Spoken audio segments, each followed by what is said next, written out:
Hello there, turbos and turtles. Welcome to Basically Misled. I'm Dagny. And I'm Dave. We give advice. 50% is life-changing, 50% will leave you crying in a stairwell by the end of the day. You decide which is which. Come procrastinate with us while we chatter endlessly about things you could probably just Google. Today we are welcoming our special guest, Rebecca. Hello, Rebecca. Hi. Hi, Day. Hi, Dagny. Hi, I'm Rebecca. I use she, her pronouns. And something you probably don't know about me is if I could be any animal, I would be a goat. That's a great fact. What is it about goats? I feel like goats have an energy about them. They do, right? I think they're a little bit like, well, they're adorable, but also they're kind of like, they'll just do whatever they please, and they're very forward. They're like, you know what, I'm gonna put myself out in the world, and just please respect me. That's all that I ask. Yeah. You know what I mean? That's interesting. I do feel like goats have a very forward energy about them, which I feel like must be something about the way they look, probably, that I feel like humans interpret. The way they walk. Because I don't know, like, are they really more forward than other, herbivores? Like, I guess they don't run away. Look at them next to a sheep. Very different. It's true. It's true. A sheep is sort of just got the, like, more prey vibe going on. Like, I'm just gonna keep my own business. Please don't bother me. But the goat is like, give me some attention. Or I don't, you know. I grew up with goats Did around, you? so I know what you're talking about. Right? Yeah. Totally. They're very curious. And they seem a little bit playful. Like, they will kind of butt you a little bit and things like that. Definitely. Yeah. I guess they're braver than other. Yeah, they are pretty bold at times. Yeah.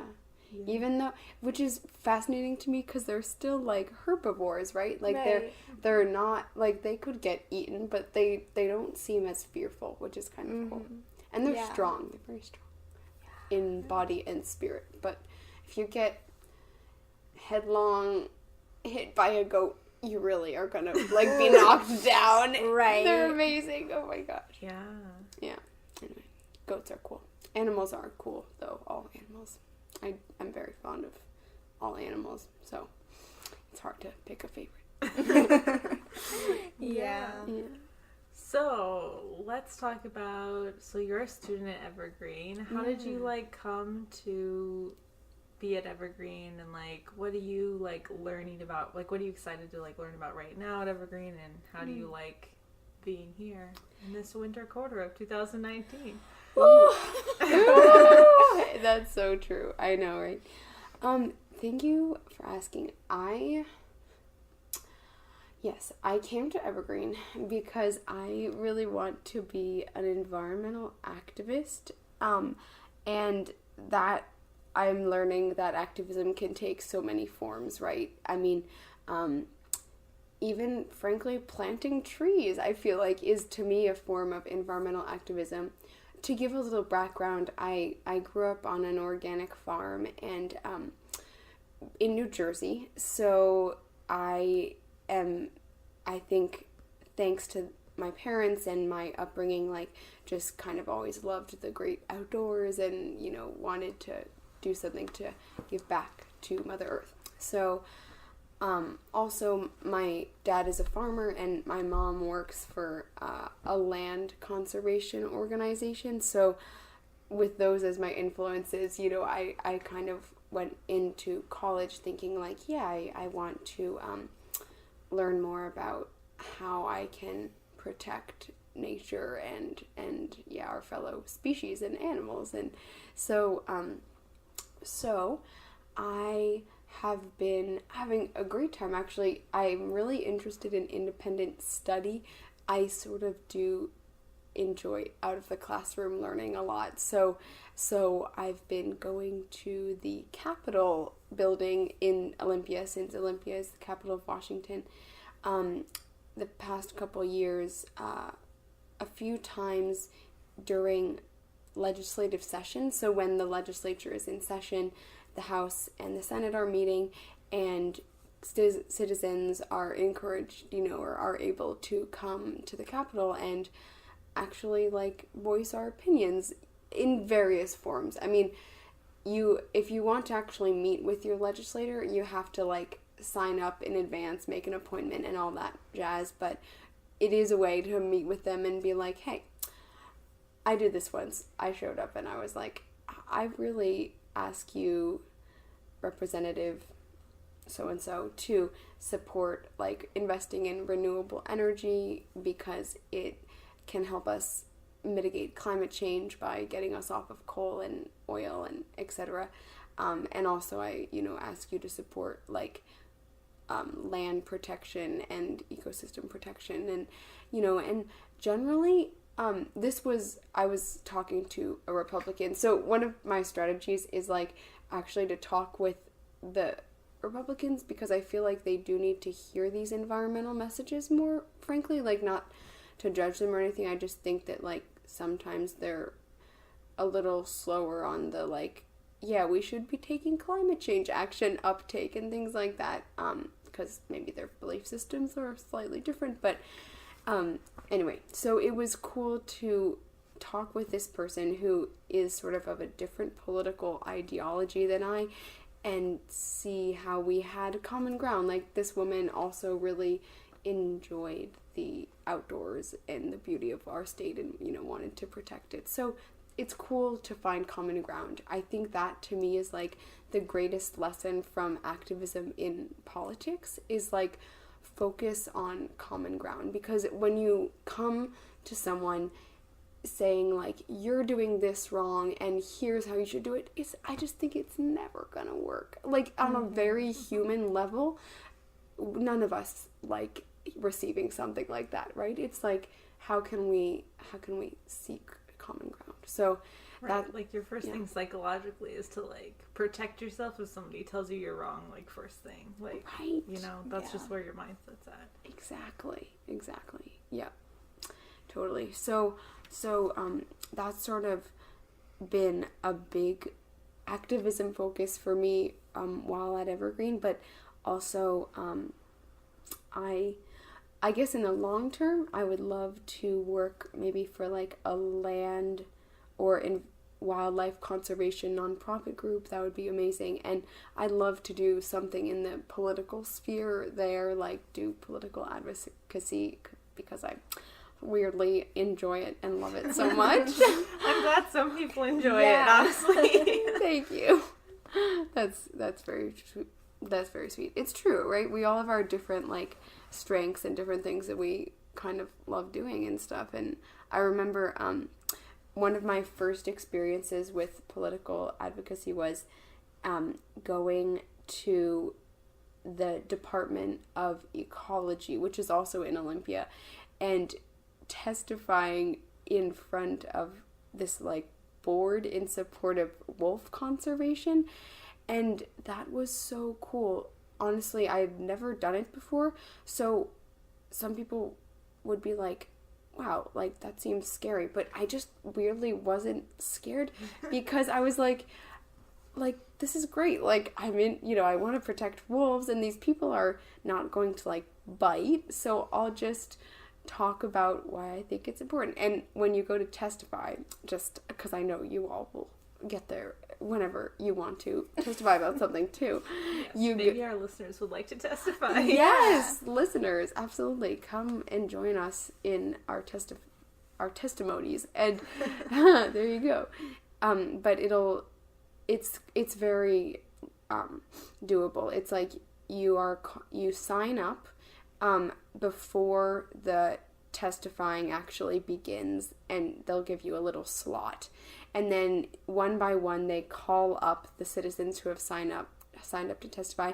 You sit. There is this slightly intimidating microphone, but it's not something that any of us couldn't handle, and and then you have like 3 minutes to just say what you want to say, and then you're done, and they'll say thank you, and you're done. And so it's like,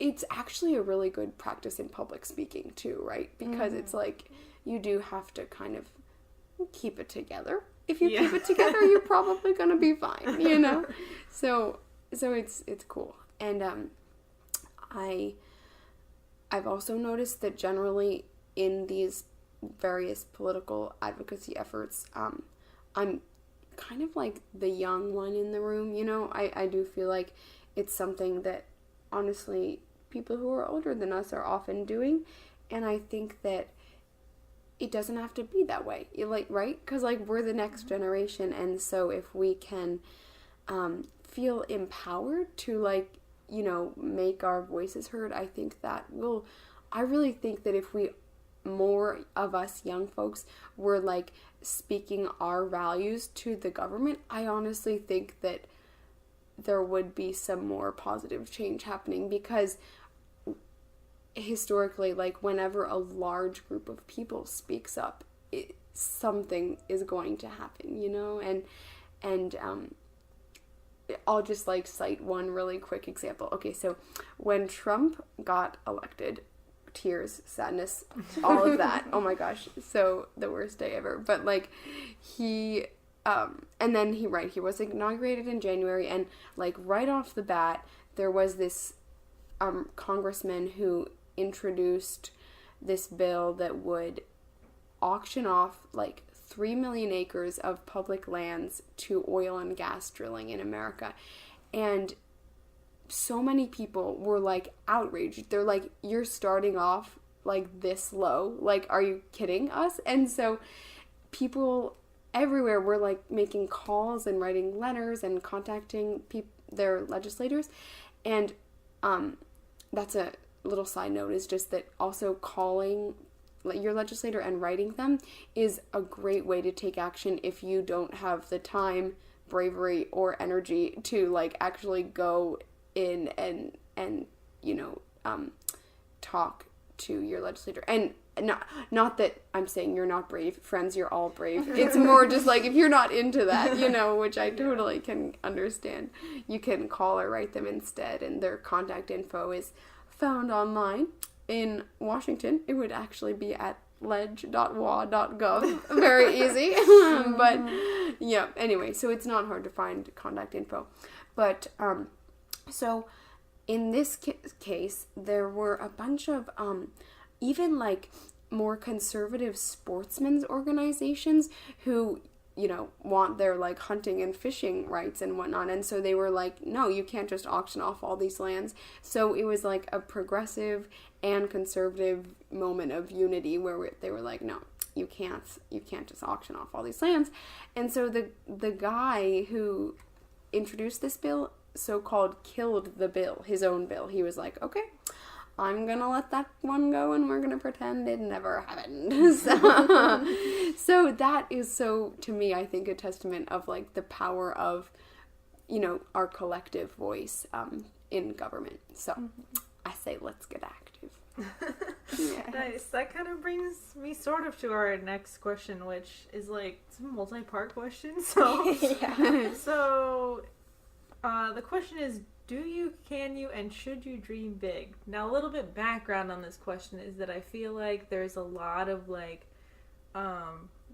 movement, I guess I would say, sometimes, that it can feel like, to, like, have, like, really, like, big dreams and, like, you know, like, shoot for the stars, like, even missing is fine, like, you have to have these, like, huge goals.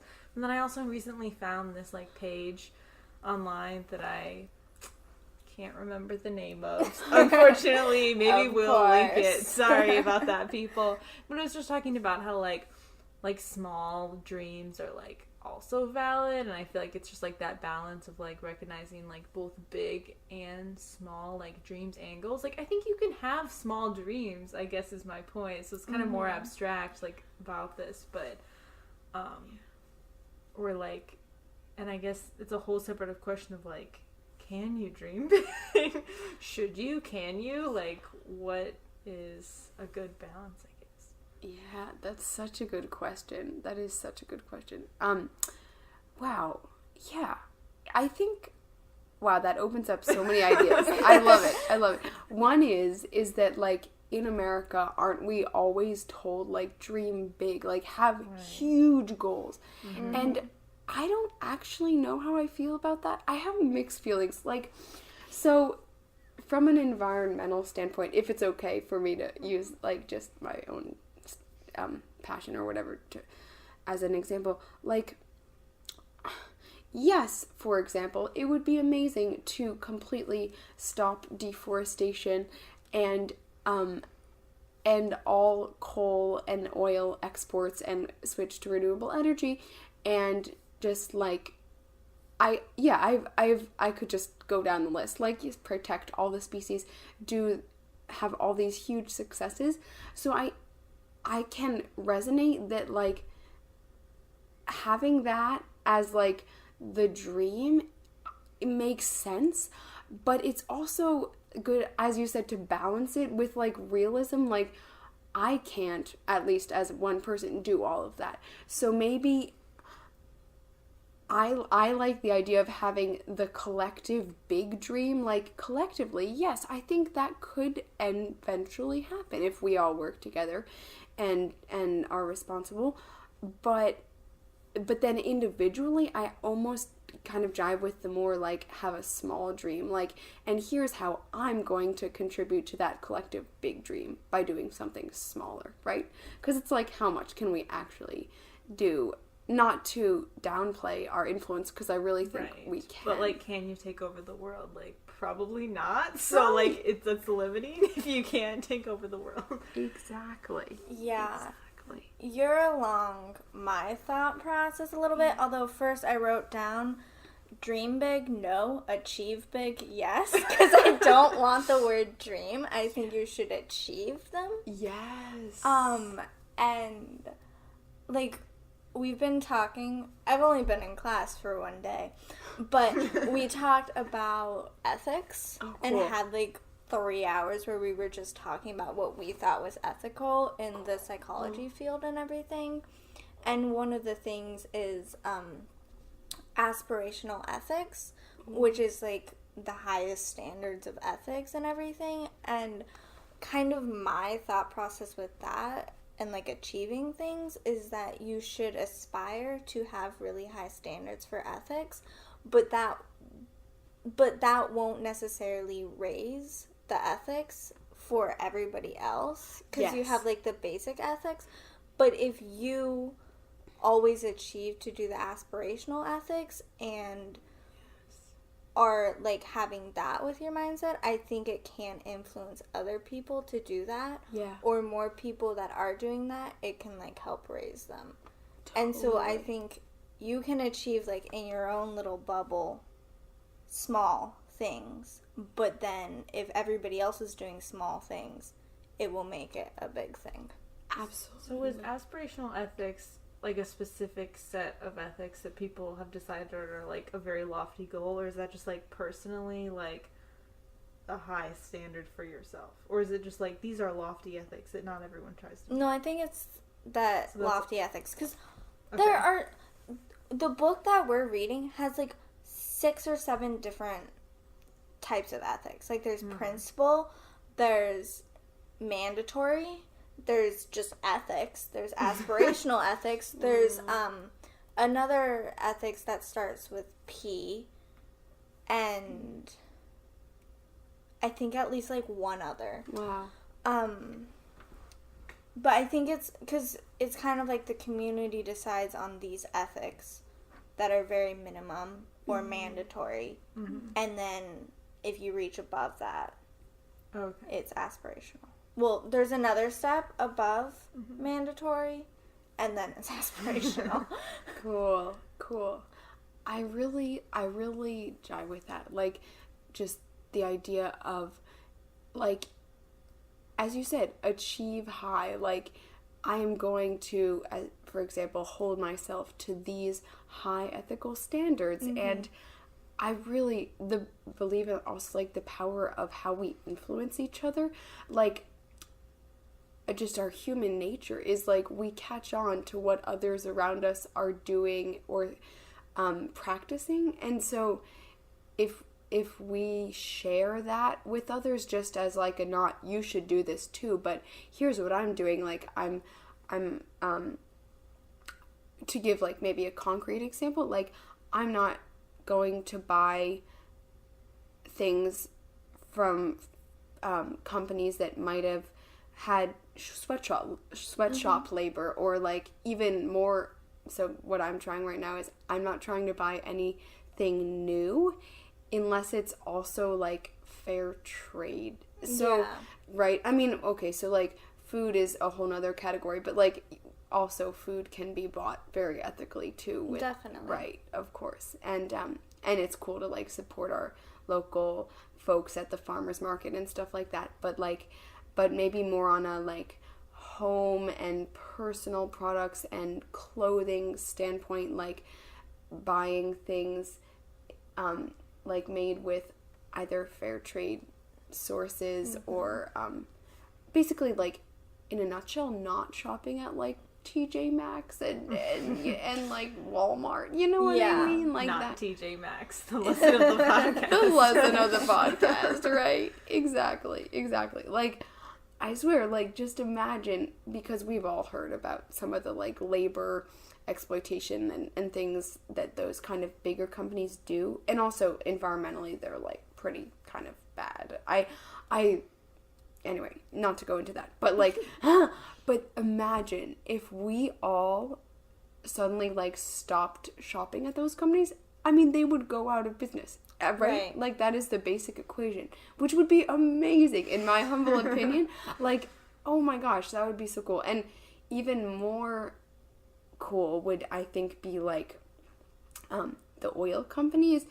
Imagine if, and again, this is just, like, food for thought, but, like, if we all use some more public transportation, and, like, Olympia does have a pretty great system, and, like, you know, even, it doesn't have to be all or nothing, but, like, even if we all just drove our cars one less day of the week, for example, like, think of all the gas that then we're not using. So then all the money that's not going to oil companies that, like, I don't know, we could spend it elsewhere. We could, like, buy a piece of art to treat ourselves from a local gallery if we so desire, you know, but, like, or we could not. But, like, either way, it's still pretty much better than handing over more money to the oil companies, you know. I feel like we vote with our dollars so much, you know. It's just, like, good to be aware of that, you know. And I like to think about how we can I don't know, when we hold ourselves to higher ethical standards, I think we feel better about ourselves, right? Or, okay, this is in my experience, like, I feel better. I'm like, yeah, it feels so good to be alive and maybe be supporting a better version of society, in my opinion. You know what I mean? Like, a more local-based economy and etc. But yeah, I think everyone, like, if you have, like, ethical standards that you're not meeting, I feel like that does, like, weigh on you, whether it's, like, you know, what you're buying, or, like, how you're treating other people, or just, like, you know, whatever you're doing in your professional life. Right. Yeah. Like, I think that's hard. Totally. But I also think that, like, changing people's, like, standards of ethicals in, like, any area is, like, kind of interesting, because I'm like, is it ethical to change people's ethics, like, on some certain things, you know what I mean? Because I think that's, like, a really, and also people tend to, like, have ethics pretty close to, like, who they are as a person. Like, if you think about stuff that you believe in, like, that you think is, like, an ethical issue, like, and, like, changing that, even, like, with your own mind, I think is hard, and for, like, someone else to do it, it's just, like, kind of invasive almost, you know what I mean? That's called values ethics. Value ethics. Yeah. Your personal ethics, Right, that's, like, I had, like, a conflict class, and it was, like, what's hardest to change people's mind on? The hardest thing is their values. Like, if it's your values, like, that's, like, I think for some things at a point where you're just, like, time to, like, it's almost like, don't try to change people's values. It's like, use a different one of their values and make it somehow align with yours, I think, is the only really way to do that. Because you can't just be like, it's unethical to change people. It's unethical to change people. Yeah. What if it's to make them better? They'd all be happier. Right. You'd be a terrible therapist with what we've been talking about. I'm just Ooh, kidding. I would be a I great know. therapist. Excuse me. That is so. I'm extremely good at being objective. Oh, nice. I'm just Nice. asking questions. Yes. Of course. That's a great point that you raised. And I agree. Like, right. Appealing to people's pre-existing values, I think, is super wise and smart. And just to remember, we were talking about like small change before. Like, that's so okay. This is like, to me, one of the little formulas for like global positive change is like, so we start with people's values and like, again, just to give a concrete example, why don't we use like environmental stuff? I guess I would say the majority of people believe that, yeah, like I support a healthy environment. Like I would like to have air that is breathable and water that is drinkable and like, other species, like most people I feel like believe that they deserve to have decent lives, and et cetera, et cetera. So okay, so there's those like basic, nice, kind, peaceful values. And then we have like the change that could happen based on those values. Like, okay, I'm going to practice small change in my life. Like I'm going to, maybe take public transit for one day a week, and also maybe I'll like call my senator once a week, and maybe I'll like recycle and compost, or just like these little small things. And then if everybody did, like, I swear, even three things like that per week, it does amount to like a big collective change and positive change. And so that's where I'm like, then those bigger dreams can happen, because we're dismantling the systems that are keeping us in this cycle of like destruction and degradation and exploitation, So, the more we can take away from the negative parts of our current system and put in towards like a different and more healing system, the better, I guess. That's what I'm trying to say. Yeah. So it's a great question. Yeah. I wrote down a question about balance, and now I'm like, this doesn't really make sense. But you wrote something. I wrote though, something. so I felt something. Tell me what you think about read the question.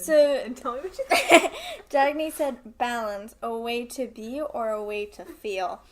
And I think that you can feel balanced without actually being balanced. So I don't think it's a way to feel at all, because like explain more, because I Wow. don't know what you mean at all. Because like I think I also said it's a way of being if you do it right.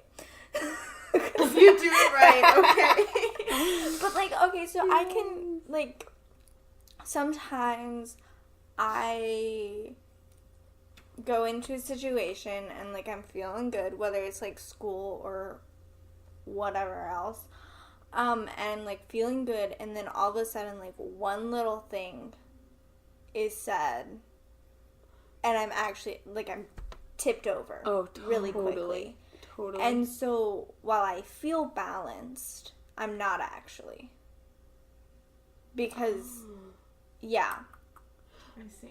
And- But that's not really an issue about, well, I guess Like, I don't it's your perception of your own balance is like, that's, I guess, a whole other thing. Yeah. And also, like, okay, so Dagny and I have been doing yoga a lot lately, because yoga is life. Yoga with Adrian. And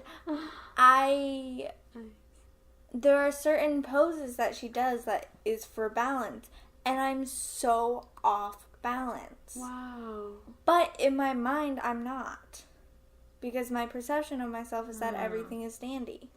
Really? It's really right not now? that way at all, Dave's ever. unbalanced, guys. I'm just putting this public information. I'm extremely unbalanced right now.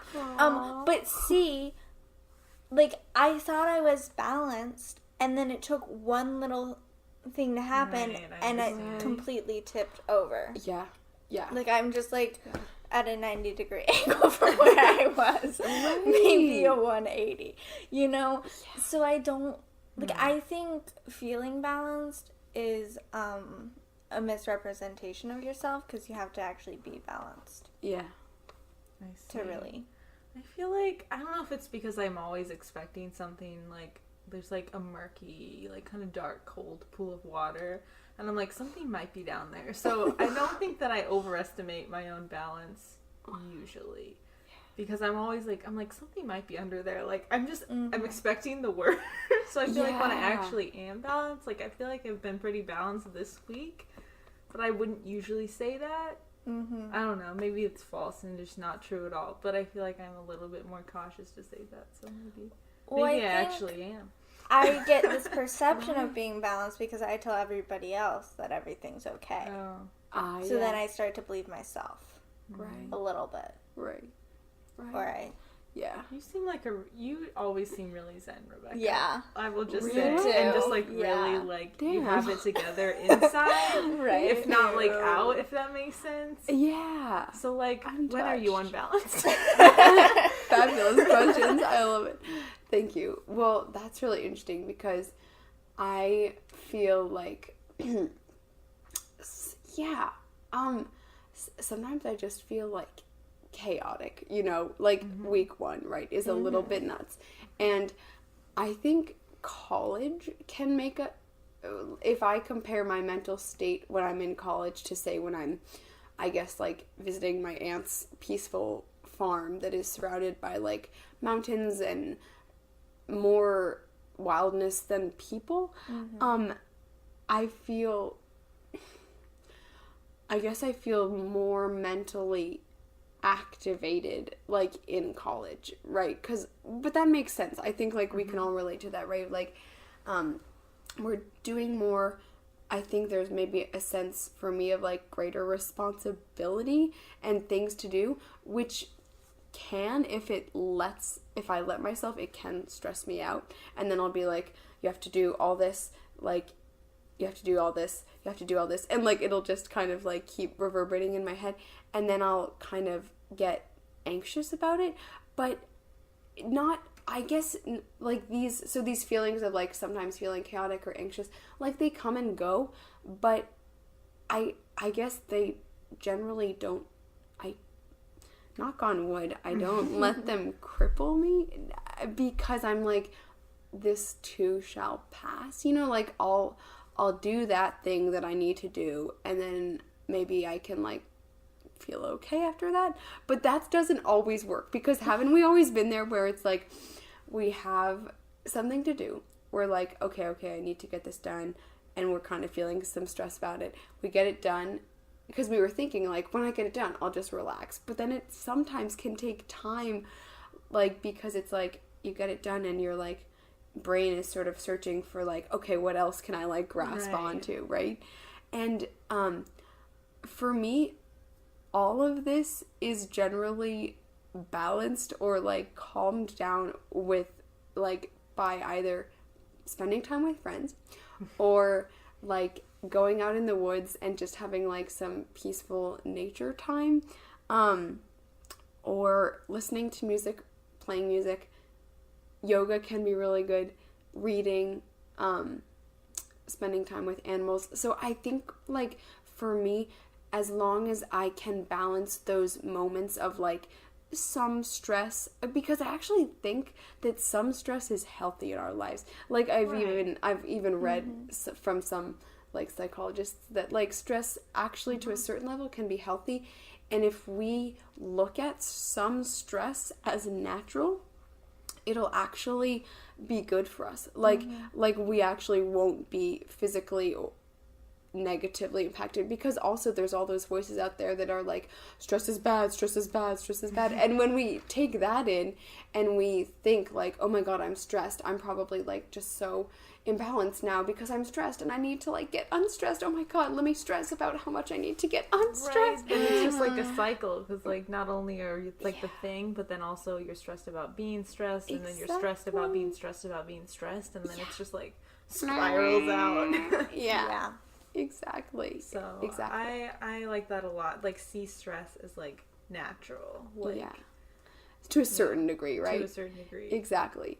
That's, I think for me, that's like a big helper, is like seeing some stress as normal and okay, especially at this time in our lives when we're like young, we're college students. I personally feel like I'm really still figuring everything out, and I feel like sometimes like, wow, I just don't know a lot still, and I have a lot to learn, and that feels sort of groundless. But also, to use like a Buddhist term, I'm not a practicing Buddhist, but I do love Buddhist teachings and a lot of Buddhist concepts, and one is like groundlessness is just like being okay with feeling like we don't actually feel that stable or solid. You know, that's sort of how I feel. Like, we're kind of forming our identities. Mm-hmm. Yeah, it is, isn't it? And and be thinking about that for a while today. Yeah, right, totally. Just being okay with like not feeling solid. And yeah, right, sometimes feeling stressed, but then balancing, again, the secret to staying sane is always having those like little activities in the day that we can look forward to, like all those ones that I just listed, like hanging with friends, is just, to me at least, like, oh, it makes everything else okay, you know? If, on the other hand, because we also, I think, all have done this in our lives before too, where we're stressed and then we're like just going from one thing to the next, like I need to get all of this done so I don't have time to like relax or take time with friends or whatnot, then I don't know, then like you just gotta go to sleep, girl, because like I don't know, you know, and then wake up and be in a better mindset, because that's, I think, not very healthy, because balance, right? Like having stress or in mental engagement with like friend time or whatever is just like a trick.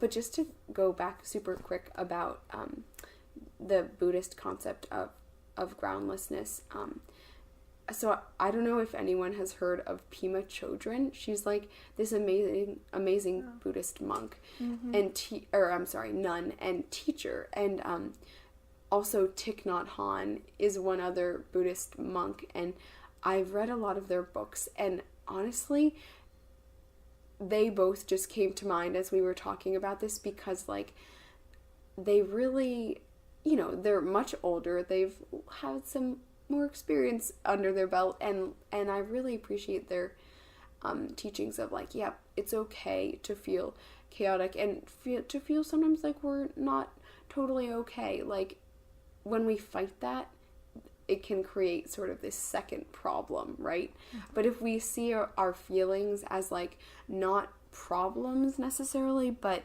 more passing, impermanent phenomenon, that can also really help. Because impermanence is like this other big concept in Buddhism. I'm like, that sounds very Buddhist. Yeah. The whole thing you just said. Right. Yeah. Yeah. Totally. All right, so we have 3 kind of questions that like kind of have one answer but also might be discussion. So let's just go through the 3 questions then. So the first one is, what would you do if you were guaranteed not to fail? My gosh. I love that question. Ever since I've heard this question, I've always like really liked it, because I feel like big or small, I feel like it says something about you that like sometimes you didn't even know yourself before you realized that like, oh, is like the fear of failure the only thing keeping you from doing this? Right. Anyway. Right. But let's all answer it. Yeah. Jay, what do you think? Mine says achieve as high as possible. In everything. In everything? Or have the confidence to. I think that's the big thing, have the confidence to. Because I probably could, but if I have the confidence, then I'm guaranteed to. I gotta say, it's a little bit of an abstract goal. It I'm is. not sure how I feel about it, but I'll allow it. I could tell you every single thing I'm thinking right now, but... Okay, so in all areas you have interest in, basically. You would want well, to not achieve. all. I'm thinking... That is a lofty I'm thinking goal, of miss. one specifically, but yeah. What is the one specifically? Oh, I won't tell you. Oh, dang. Oh, this is in my career. So that's like what I'm thinking. So you want to achieve the highest possible in psychology. That's interesting. The highest that yeah. That's cool. Actually, yeah. That's awesome. That's super awesome. It's not very exciting. It is to me if I'm thinking about specifics. Just but... tracking your major goal. I'm just kidding. It's great. Oh, I don't care what you think about it. You do. She cares. If I'm guaranteed not to fail, then why would I need her approval? She's gonna weep in her room after this episode, guarantee. Oh. Not because of you.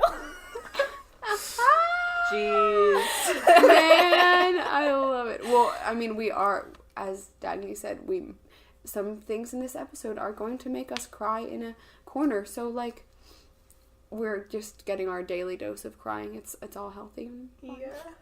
Well, my goal's a lot smaller. I feel Of like course. I kind of tried to go away for it, but honestly, this thing I'm most focused on, like, I would actually though, it's kind of the same thing now that I realize it. Which is that I would want to become, like, extremely skilled. Okay, I was going back and forth. I'm, like, extremely skilled in in, like, cybersecurity, which is the exact same goal as yours. Yep. And then I was also like, you know what? I don't know if I would want that guarantee more or the guarantee more that I, like, or if I was able to decide which one I liked, which aspect of computer science I liked the most concretely so that I could pursue it to a good level. Because I'm like, well, if you can't, like, that's just making the decision. So what if it's, like, one of those, you know, fairy tales where the person wishes for the highest level of something, but in fact they hated it, and then I'd be walking around with the high level of something that I didn't even like, so maybe what I want is the choice made for me so that I can personally pursue it myself. Yeah. So I don't actually know which one I pick. I don't even know, so my answer is worse than yours. Okay. Oh my god. Okay, Rebecca, you can only go up with the answer. You can only get better from here. Oh, cool. Well, thanks. That's sweet. Okay, so I'll just pick something really specific since we're looking for specifics here. So if I could not fail, I would outlaw factory farming in the whole world or the US, depending on which are my options, but ideally the whole world. That's Think big. Yeah, that's a Yeah. specific Guaranteed enough not to thing. fail. Exactly, Yeah. right? Yeah. Just like go to the UN and make it a thing. I don't know. That would be amazing. And that's just because factory farming is really bad for the environment with all the greenhouse gases, but then B, like, I love animals, and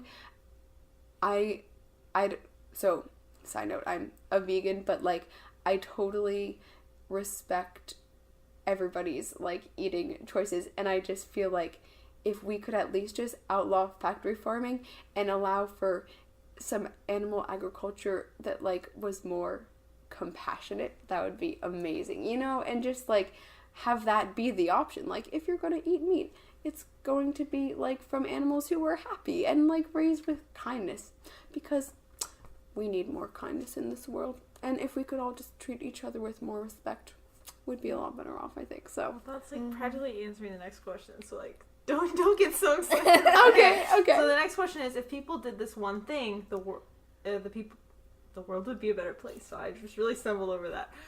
So if people did this one thing, the world would be a better place. Now this, I was aiming for it to be like pretty specific. Oh, shucks. So like if people did this like one specific thing if more people did this, the world would be a better place. I like it. Do you want to go first with I have your one. answer? Sure. You're posing real nice right now. No, I'm stretching my elbow. Oh. If more people were open, the world would be like open-minded. Open-minded. Mm-hmm. Interesting. Yep. Interesting. I like that. It's true. Mine is, if more people forgave themselves and forgave others, the world would be a better place. Because I was thinking about a lot of different things, and I was like, yoga, meditation, like just having a joyful movement in your day, but I feel like there can be some arrogance to prescribing one thing for everyone, but the thing that I didn't feel like was overstepping is forgiving yourself and forgiving other people. Because I don't think I think that just makes it better. Like, I think so many things, there's no reason to like keep holding on. Like, there's no need to punish yourself. And I think if you believe you don't need to punish yourself, then you also believe you need to punish others less as well. Yeah. So just like Forgiveness. Also because we're going to make a bunch of mistakes. So, like, it's not like there's nothing to forgive. There's always something everywhere. Right? That is... Damn. That was beautiful. That was beautiful. Absolutely. Oof. Thanks. I don't know if I can... I don't know if I can, like, go up on this one. That was pretty great. I think I would say... Well, it's interesting because my answer sort of changed before I heard both of yours. I was going to say if more people like opted to bring their own reusable bags and like ditch plastic. I think that's a good one, yeah. though, honestly. Like, is that okay? Yeah. That's super sweet. I'm touched. And like, yeah, absolutely. If people would, yeah, that's pretty specific, but just like if people would not buy water bottles and instead, or not plastic water bottles, bring their own water bottles and not use plastic bags and bring their own plastic bags, the ocean would thank us. Because I did watch this documentary about ocean plastic pollution the other day and I got so depressed. Yeah. It was pretty heavy. It's bad. It's pretty bad. So, again, that's where, like, small change comes in, right? So, where we can, with our own choices, that particular field, in that particular subject area, we would have a lot of influence, you know? Yeah. Actually, I saw the movie Aquaman over break. Ooh. And there was actually, like, quite a few scenes in there where there was just, like trash floating around because they're, like, in the ocean. And I'm like, wow, that's, like...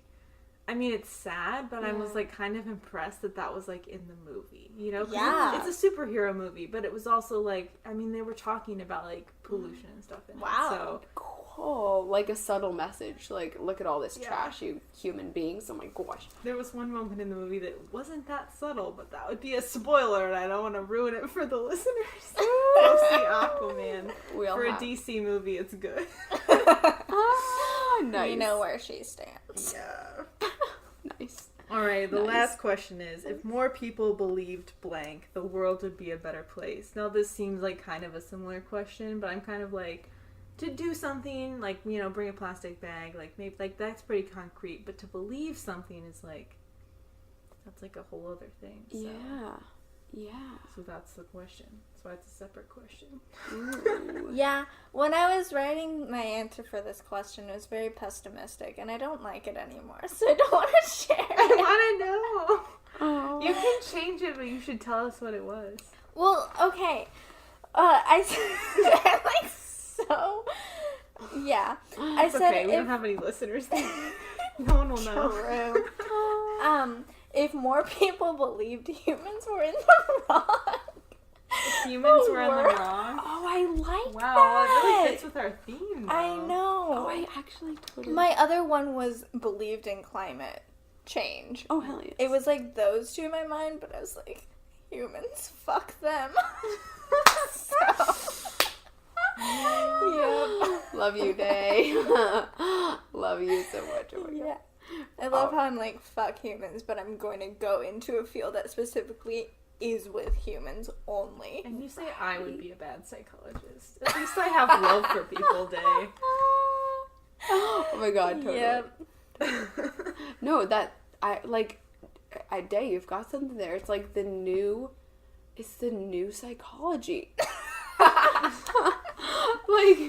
like you just sit there maybe, and then the client like tells you what they're struggling with. You're just like, honey, get over it. The opposite of positive psychology. Negative psychology. Yeah. Sweeping the globe. Yeah, sweeping the globe. The good news is that it's below mandatory ethics. Yeah. So Yes. you don't need a degree for it. And so it's so cheap. Right? Yeah. Guaranteed to ruin your life in 3 months. Or money back. Nice. We've got something. We should try it. I like that. Yeah. But I also like really resonate with that on a certain level, like, because frankly I feel the same way that like some of what humans believe in and put effort in and time in and like these systems that we've created, I mean, some of them to me are like so wrong. I'm like, how is this a thing? You know, it's very human centered, very sort of short sighted. And so if more people could believe, like, yeah, that's effed up, like, that would really help. Right, or even like on a more basic level where it's just like people can acknowledge that they have done something wrong. Yes. I think. Because I think there's a lot of people that kind of just go in with blinders and are like, no, I didn't do anything wrong. It's not me. But if more people were able to acknowledge that they, and like accept that and then move forward. Yes. And not get hung up with the fact that they did something wrong. You know, like, I don't want everybody to start feeling guilty.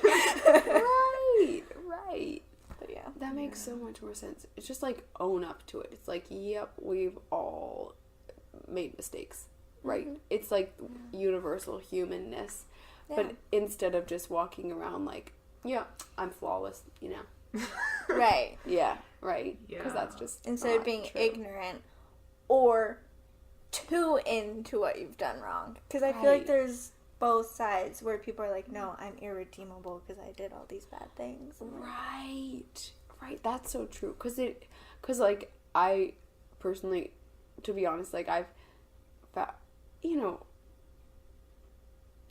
like, the inner critic is such a thing. And it is easy to get into that opposite side of the spectrum where it's just like, oh my gosh, like, I made this one mistake and thus, oh, let's think of those other mistakes that I've done in my life, and let's think of all the wrong things that I'm now harshly judging myself for and making myself feel like a failure. It kind of is not a very effective thought pattern. Right? So, how can we like acknowledge, like, yes, I've made mistakes, but not let it cripple us. It's like, we're human and we're learning and we're growing, and we have also done a lot of good things in our lives. So, the balance. I feel like that's the theme of us. The balance. Yes. Yeah, I think my answer, I think this is badly worded, but I think my answer is more people believed, I'm going to say, in the power of human connection. I think that's bad wording, but what I mean is that, like, connecting with people is, like, what is, like, something that, like, improves your life. And I guess I'm thinking a lot about, like, how prevalent social media is, and I feel like people aren't really connecting with other people. Yeah, they're just, like, exposed to them. They're not connecting. And so I feel like if people went into, like, social media platforms, like, believing in the power of human connection, I feel like it would go a lot differently. And so that's gonna be my thing. But also just, like, if your point is human connection, I feel like you just interact with people differently. Yes. You know, absolutely resonate with that one well. Me too. I resonate too. Yeah, we're just like harps, just like vibrating right now because we're resonating so much right here. For the harp player. Yes. Yes. You make me want to play. Okay. Oh, nice. Someday I'm gonna make so much money and I'll just buy you a harp. Oh, I was thinking I was gonna have to marry someone rich, but I got you. That's great. That is really great. I just wanted to, like, super agree with that, Dagny, and, like, I think that social media is, like, this very, like, look culture. It's like, right, we're just, like, checking each other out, basically. But it's like, where's the connection in that, right? It's like, oh my gosh. And in our face-to-face interactions, too, like, I hope that, especially our generation who is so social media based, like, I hope that we can still understand the value of, like, connection and really meaningful just communication in our face-to-face, and not just be stuck in that social media mindset of, like, image reflecting image and talking to this image and let me just show this other person my own image, right? It's like, no, it's not about that. It's about connection. So I agree. Very there. I think, can you read the question one more time? Yeah. Thanks. If more people believed blank, the world would be a better place. I think, all right, so I'm a little stuck. One is, if more people believed in the power of compassion, the world would be a better place. And then the second one is if more people believed in the power of going outside, the world would be a better place. Yeah. And those two, I mean, they're not like completely unrelated, because I actually feel like getting outside and seeing our surroundings, it's just like seeing something outside of ourselves. It gets us out of our own like mind, maybe helps us realize like, okay, my problems aren't like so big, they're really kind of small in the grand scheme of things, and just get that greater perspective of like, there's a lot outside of me going on in this world, and I'm a part of this world, right? It does like the opposite of separate us. I just feel like it connects us with the greater thrum of life. And, like seeing a bird outside or hearing a bird just singing, to me is like a daily miracle, honestly. And I just get so happy and excited and like grateful to be alive on this earth. And also, so I guess along with that, there's like this natural compassion that kind of like bubbles up, and it's like, yeah, I love this world, so I want everyone in this world to like be at peace, Yeah. That is a good note to end on. Everyone in this world to be at peace. Yes. It is time to wrap up. We'd like to thank Rebecca for joining us. Thank you. Rebecca. Thank you so much. It's been a deep pleasure and a blast. I'm glad. As we all know, this podcast ends with a question: peanut butter or jelly? You can now find us on Google Play, YouTube, Spotify, CastBox, and Messy. Just search for Basically Misled. If you have any questions or stuff you want us to talk about on the show, email us at basicallymisled@gmail.com. Thanks for listening, and good luck with your future endeavors.